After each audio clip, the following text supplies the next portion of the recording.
Welcome to the Lapsus Lima podcast. Please support us by signing up for member-exclusive content at lapsuslima.com. Hello, everyone. Welcome to the Lapsus Lima podcast. Today, we have something different. An interview with Sergio Porta, who is one of the leading forces behind the starting of a brand new architectural program in Naples, Italy. Some fantastic work that's going to be coming up in this year. For those of you studying architecture or pursuing a career in architecture, this is an extraordinary opportunity to go beyond what architecture currently offers and usually builds. Sergio is professor of urban design and director of the Urban Design Studies Unit at the University of Strathclyde in Glasgow, Scotland. Well, hello, Sergio. Welcome to the Lapsus Lima podcast. Hi, David. How are you? Quite well. It's very good to speak with you again. So, if you could, please tell us a little bit about yourself and about this new program for architecture in Naples. What do you think a student could expect? Well, about myself, I am an architect by training and then developed into an urban designer after graduation and actually through an experience in Berkeley with Alan Jacobs and others, and Peter Bosselman and others. The course is basically about building. It is a course in architecture. As weird as it might seem, it is about building. Very rare actually to have courses in architecture where students build with their own hands. It's not a unique feature of our course, but it is quite rare. In fact, we are kind of linking up to some previous experiences of a radical, so-called radical architectural education coming from the 60s and 70s onward. Some of them are still on, and some new ones have come forward in the recent years. Actually, in the past 10, 15 years, we have seen more of that coming up. But nevertheless, it is still kind of very rare. So yes, we are going to have students working in an amazing setting, which is a 17th century monastery right in the core of the city of Naples. The monastery was expanded in time, becoming the marvelous place that we know today. And students and staff are going to spend 1 year there building things with their own hands. So that's the main thing. This is the backbone of the course. And then you have to imagine three vertical lines, which are the lines of activity of our course. The central one is the construction. Then you have two lines of activities to the sides, and one is about seminars, and the other is about what we call self and space. And the three lines are actually integrated, especially in the second semester, in one single experience. That's our aim. And in the first semester, they are kind of treated slightly more separately, even though, well, you know much better than me how much theory there is behind that. We don't want to make a course on theory. Actually, we want to provide, like having stones in a stream of water. We want to have experiences there. We want to bring our students through a series of experiences and then, having the theory emerging from those experiences rather than the other way around. That is very important, is a core part of our approach to architecture. You have a very active course of building through which the theory and also kind of self-reflective study is going to both shape, enrich, and transform that process. Yes, that's correct. I still remember Chris Alexander talking to me about that and saying, well, unless you build, you don't really know what you're doing. You don't really know what you're talking about. Building is the fundamental core, the fundamental place where you can learn about what you're doing and about yourself at the same moment. We have, as you know, the legacy of Chris Alexander is pretty much at the core of what we are doing. So the principles of the course are the 13 principles that you can find on the website are heavily grounded on his thoughts and practice. And just for listeners who may not be completely familiar with Christopher Alexander's extensive built works and theoretical efforts, if you could describe what he was about. Well, shortly speaking, the main lesson that we can take from Chris Alexander is that I believe. is that we want to build something which has life in.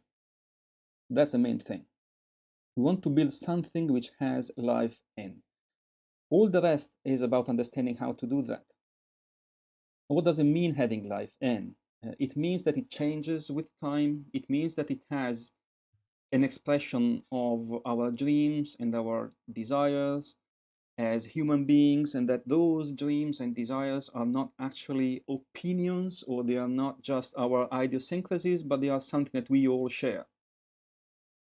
Because obviously, if you look at this problem from the point of view of urban morphology, things in the urban scape change at various paces. Some change very, very, very quickly. Some others are very permanent, but they do change. So the importance of having life in means the importance of embracing this change and acknowledging that if things change, it means that they are alive. This element of changing is actually the way life shows up in everything, in every context, actually, not just in architecture. So if you have something living anywhere, you have something changing, because that is the way living organisms deal with the environment around them, by changing it.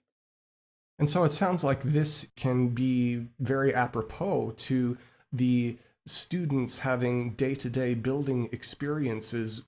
How is the building process going to be laid out over a year? They are pretty much building every day, almost every day, but definitely every week. And you were quite right. So the beauty of the monastery is not just a good place to spend a year in together. It is also, and maybe mainly, the living demonstration of what we are talking about, because it is a place of extreme beauty, right on the top of a hill, overlooking the Gulf of Naples and the volcano and the dense city all around it. It's quite in the core of the city.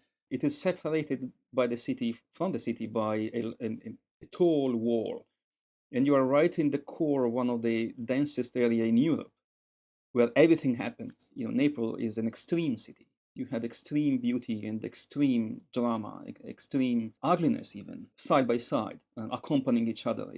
Living in Naples is really an extreme experience, and you are right in the middle of this density, and you open the door of the monastery, and you are in a heaven. You have olive trees, you have vineyards, you have terraces, so you have a sort of separation there, and all of that developed in time. So it's really a demonstration of what you're talking about. So the beauty cannot be actually designed; it can only emerge in time. So we don't want to just stay there and enjoy the beauty. We want to enjoy the beauty and use it as a learning tool in the course. That is reflected in many things that we are going to do, but basically in the construction line of action, we are going to build in the monastery, right in the monastery for the whole year, in two different ways in the 2 semesters. The first semester, we are going to replicate parts of the monastery one-to-one in scale, and by that I mean really replicate them. We are going to build them. We are going to build them throughout the whole process. We're going to take the materials, the stones in the caves. We are going to bring them to the place. We are going to, to cut them appropriately and learn how to do that. We are going to, for example, trace the footprint of the wall on the ground. We might use flour to do that because, it might be more sustainable than using anything else. So we are going to dig into the process that actually created physically, tangibly, that piece of architecture and redo it. And that's for the first semester. And also we are going to cultivate land then there in the same environment. We are going to do that by growing food or plants in a garden. The idea is that, by doing the two things at the same time, you are going to acknowledge that basically, more than two separate things, they are actually the same thing. You are going to have the same experience. I found this aspect fascinating about the program, looking at architecture as an ecology, a system of related living components made actual by having the production of food in these spaces. All of those factors of buildings, environment and weather, and human all going together about how that is appropriately adapted and shaped over time. The ecological approach, which is usually either very theoretical or very abstracted, very immediate and real. Well, yes, that's a whole point. Chris Alexander himself talked about a deeper approach to ecology or to sustainability, if you like, more the world, than what is normally meant with this term. Building up together elements or parts or components which by themselves have great environmental performances. Let's talk of for example, a window panel, right? It's not really the point unless the whole cycle of the building is ecological itself. And that means that you can actually control it over time during the long period of the long cycle of the life of the building. Let's take this window component. If you have a window component which is perfect in terms of environmental energy performances, but this is built, let's say, in Germany, miles away from the place where you actually use it, and then you have to change it, or you have to amend it, or you have to maintain it. And in 5 years' time, 10 years' time, maybe the industry which produced that is gone. So what do? You have to replace it. Is it ecological? Is it sustainable, really? So if you think about that, you switch immediately from an idea of high technology as has the way to sustainability to another path, which we call appropriate technology. And by appropriate technology, this adjective, appropriate, opens up to an entirely different understanding of what ecology is in building, which involves, for example, the ability to maintain and rebuild and change all the components of the buildings without going too far away from the place where the building was built in the first place. So understanding how that works is important for the entire ecology or the life cycle of the building and, by the way, the land around it. There's a story from Stuart Brand, a fantastic book called How Buildings Learn, that comes to mind here, that extending over time, that there was in Oxford, there was an old hall that had been built sometime during the Tudor time. They had very thick oak beams, and they needed to be replaced after 550 years. And they thought, well, where are we going to get oaks that are this size? You can't find oak trees like that anymore. And eventually, after months of dithering, they thought, well, maybe it's on university land. Well, can we do that? Sure, there's this old forest. And then they go to the forest and they see the caretaker of the forest. They said, well, we don't know if this is really going to be appropriate, but can we use some of these royally designated oaks?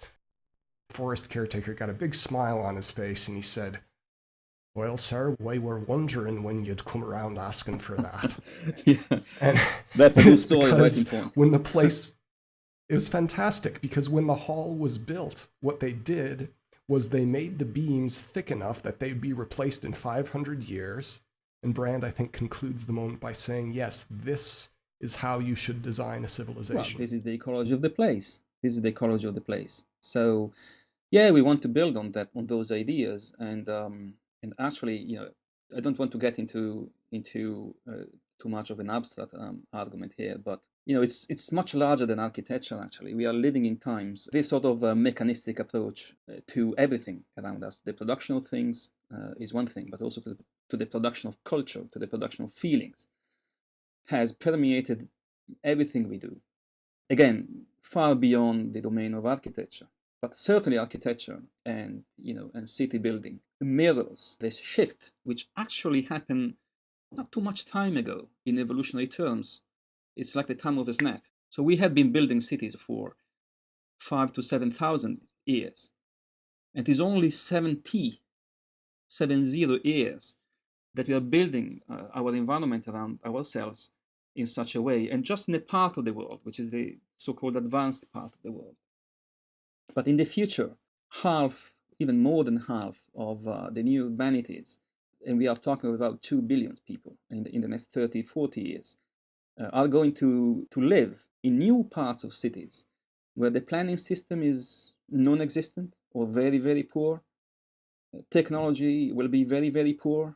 Economy will be, at the level of subsistence. That is where the sustainability of the planet will be, the battle for it will be won or lost. And this is happening in the next 30, 40 years. How do you approach that with BIM? You're not going to do that with BIM. So that's part of our responsibility to the planet and to our communities. And by the way, there's not just one thing that applies to the developing countries. It does apply to our countries as well, to this part of the world. And John Turner understood that very well in the 60s and 70s. And, and this is the main part of his lesson. So we want to dig into that. In fact, we have people coming here, part of our staff, talking about that. Nabil Hamdi and Camillo Boano are coming straight from that line of thinking and action. This is what we call international cooperation. Is actually something we want to contribute to by talking of building in a different way. There's so many places in the world, Lima is one of them, where the planning is either frozen due to factions or is really not going through. And to the extent that it is going through, it is at an extremely technocratic level. And so it sounds like what you're trying to do here on a day-to-day level is to have this international expertise that you're bringing to bear, where the planning involves life at a much richer level. The day-to-day practice of the students will involve the ability to feel and perceive that, to notice within themselves when they're being affected by a place. Obviously you can say to someone that there's a difference between Chartres and Walmart. You can tell that right away. And then there's all this subtlety between it, which you need to understand.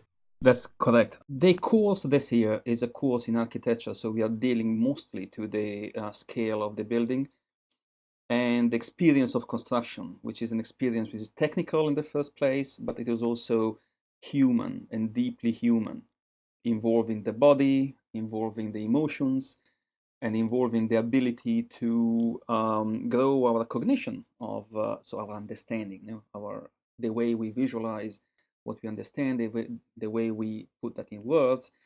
So through the activity of the body and the hands and the legs and the chest, and our eyes, as much as the work of the brain. So we are dealing with this by experiencing construction at the scale of the building and the place.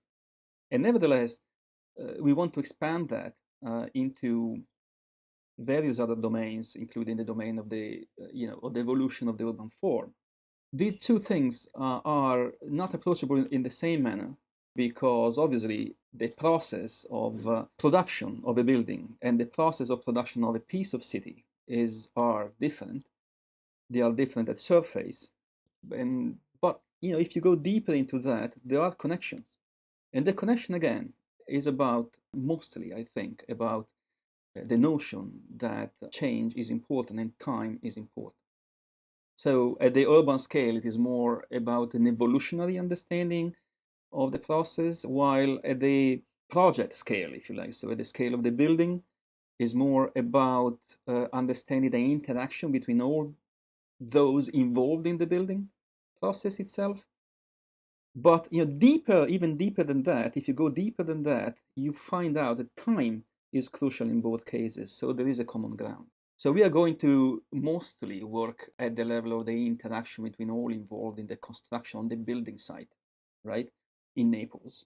And then maybe in the future, we have the ambition of expanding this course into a 2 years master in architecture, and even, in the future, things going well, we could create a new school over the entire educational process in the future, and around these principles, and involving a practice of the master planning and a practice of the urban evolution, rather than just the construction. For the moment, this year, we are going to talk of construction only.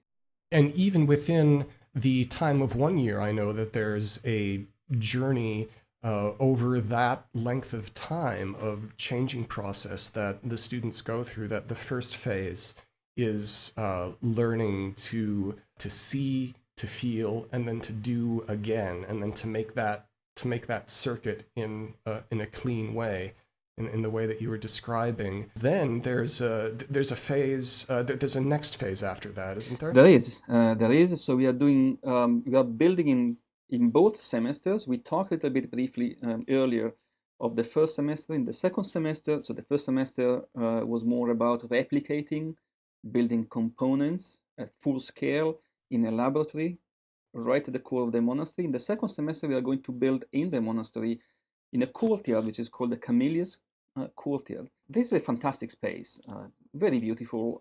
At the same time, in the last 20 years, it has been kind of left aside. So it needs recovery at this point in time.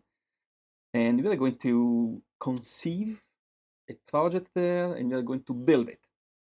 And this is real stuff, because it is a real building. It is a heavily listed building, so it is under the control of the National Authority for the Conservation and Preservation of Listed Building, Monumental Buildings. And that's hard work, because you have to convince the authority that what we are doing is good. And I can tell you, it's not easy.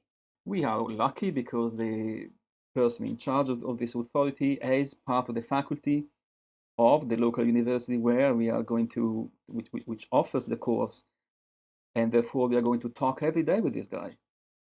So it's going to be an inclusive process, but a real process. The university is going to fund it.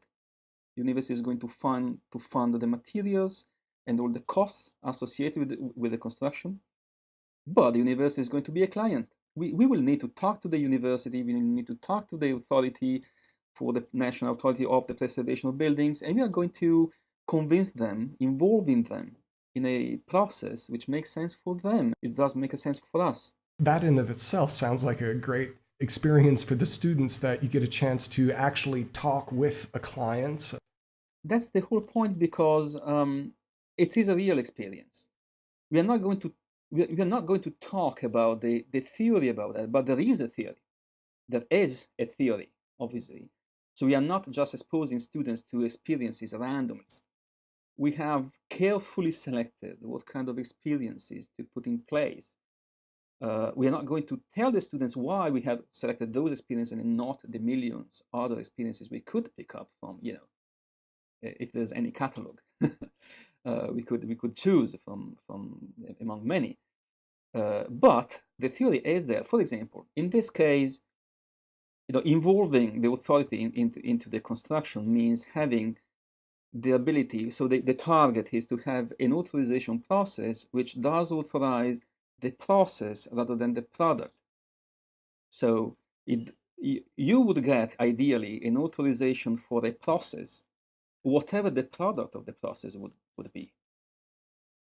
But this is the ideal scenario. We are going towards that aim, right? And why that is important, because you don't want to take all the decisions on paper or on a computer, to have all the authorization on that same drawing or file, and then having the construction phase like detached from the conception phase, and the people authorizing detached from the people, creating the building or generating the project, and detached from those actually building it. And all these separations which break the generation of the building in isolated chunks which don't talk to each other than formally, all that stuff doesn't really work, does it? So it creates shallow objects which in fact don't have life. In fact, one of the things that we are doing in the course is we are telling our students that we are not going to draw anything. And that's kind of harsh thing to tell to students in architecture. We're not going to draw anything. They're going to build stuff without having the drawings beforehand. That's not entirely true, because we are actually using the drawings, but we're using drawings in a different way. Rather than drawing to preconceive the building, we are first doing the building and then drawing it in order to build all the, to realize all the documentation which is required to, for example, get the authorization in place, or talk to other specialists like plumbers or electricians, which we might not be able to involve directly, personally in the process, or just for the sake of documentation. Or they're going to use drawings while we make decisions in the building site. We are not doing to make drawings before stepping into the building site. This is not going to happen in Naples. And this is so important because it changes entirely the mindset, the emotional set of the process. It makes it human. Yes, unfortunately, right now we have a system where people are comfortable in a process creating things they don't like and uncomfortable in a process that would create things they would like. So you need to, this sounds like a really key aspect in flipping let me that. stress one point regarding that. Now, the ability to talk to people, the ability to bring people along together or along the same path, the ability to understand and change your opinion and change your projects, the ideas that you had in mind, the ability to carve out of people the best they have and what we share, all those abilities requires an entirely different set of skills, which the most of which is not taught at all in conventional mainstream architectural education. For example, you have to have an ability to compromise, but to compromise upward, not downward. You have to build an ability to understand the process. And that is difficult because you are immersed in the same process you are called to understand. And that requires, having your head down into what you're doing, but also raising your head every now and then to look at what you are doing from above, along with what everybody else is doing. So governing the process. It requires an ability to understand what are the different intelligences that different people bring to the place and to the process. We don't have the same intelligence, everybody.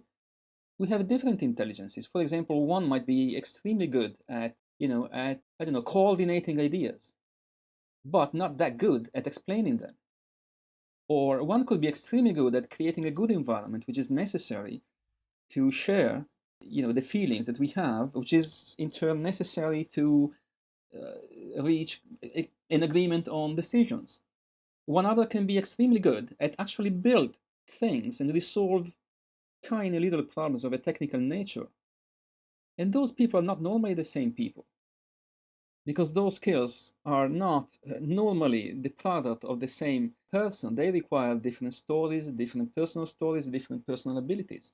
So, and bringing together around the same project those different intelligences is a challenge. But this challenge is exactly the challenge that we face and we are going to face in the 21st century. They are called the 21st century skills. And they are not taught in conventional mainstream architecture. We are going to have seminars, and again, people coming from different contexts, different path of life, and different backgrounds, but not all of them.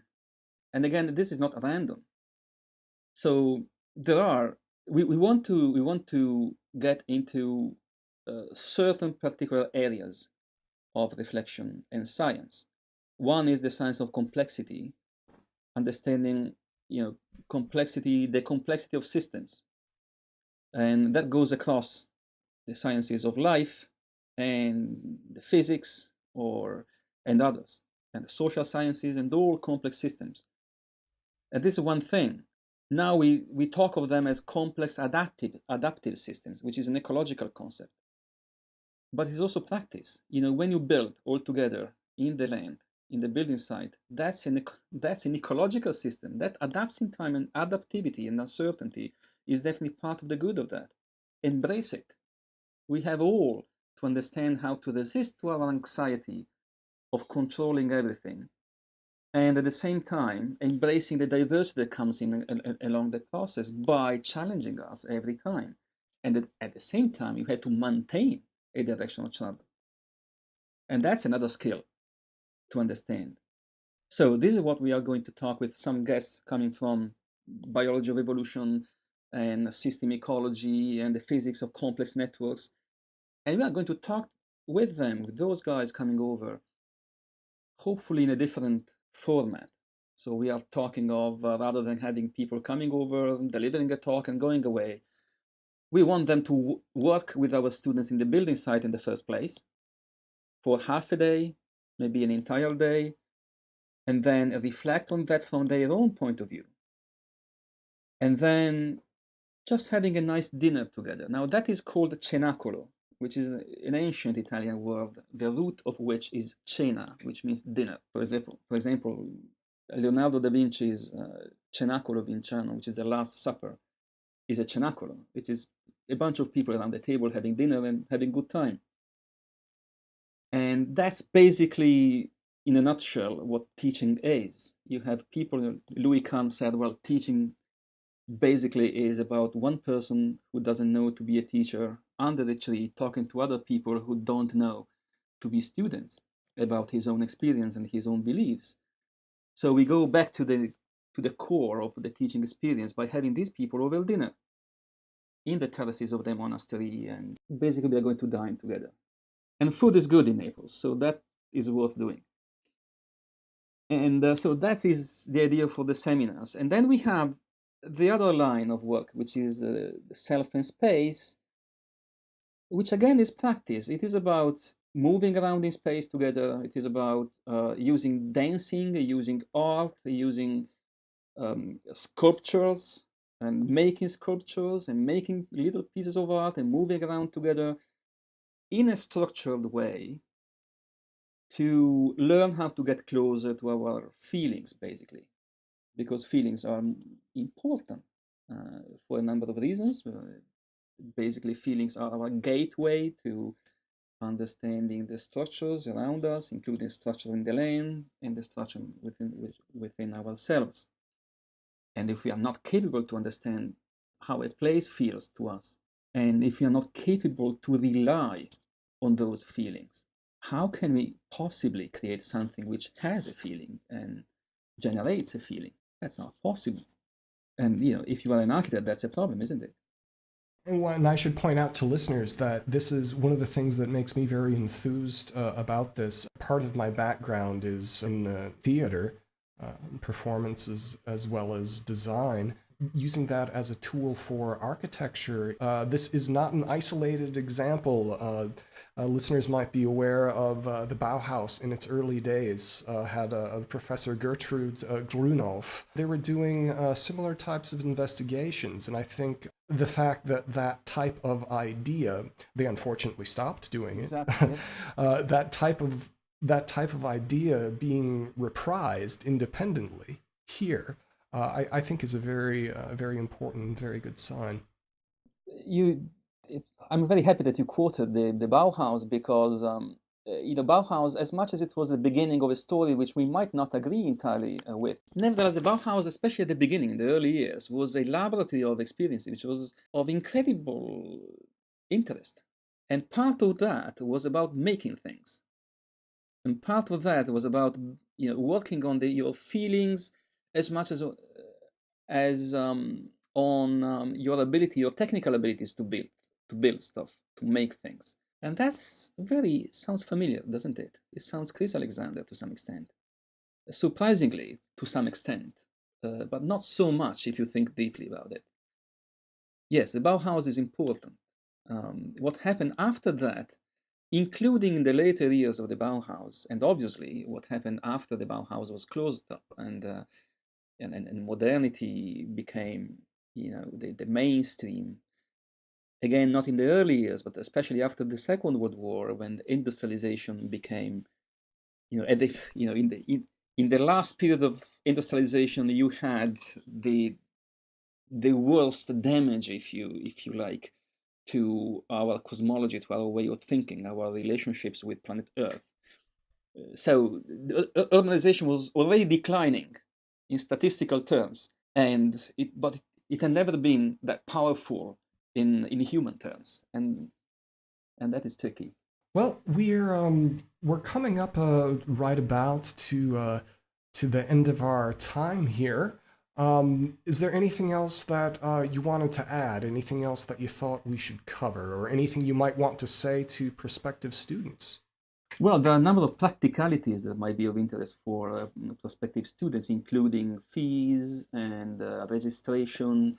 That information is on the website, and you can download the flyer, which contains concise information about all those practicalities, or stroke end, you are very, very welcome to contact us in person.